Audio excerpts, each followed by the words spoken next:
Inaresto sa Alaminos City, Pangasinan ang isang lalaking nanaksak umano sa kanyang bayaw.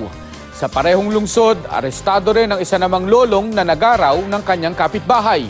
Makibalita tayo kay CJ Turida ng GMA Dagupan. Sa kulungan ng bagsak ng 62 anyos na lolo, matapos tagain umano ang kapitbahay sa barangay San Vicente, Alaminos City, Pangasinan. Nakaligtas ang biktimang si Julio Montoya. Kwento ni Montoya, nag-aaway ang anak ng suspect na si Rolando Radam at kapitbahay nito. Dali-dali raw na pumasok sa bakuran ng suspect si Montoya para umawat matapos masaksihan ang gulo roon. Pero bigla raw siyang tinaga ni Radam. Pinagtutulungan yung anak niya.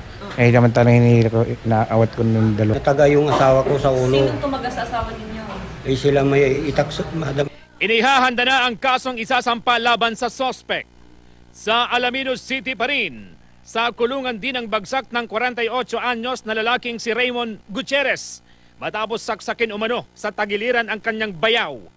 Sa investigasyon ng pulisya, umiinom ng alak si Gutierrez nang kumprontahin ito ng biktimang si Jeronimo Ramiscal.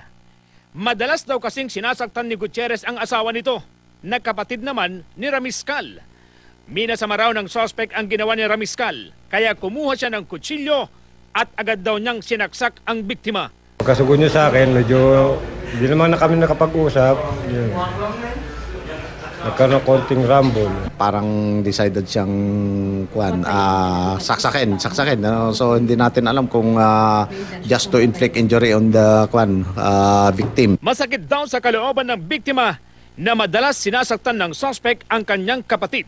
Ginagawa niya lang na patsingbag yung ate ko eh. Ligtas na ang biktima sa peligro habang inihahanda na ng pulisya ang kasong isasampa laban sa suspect. CJ Torida, Nagbabalita, Pilipinas.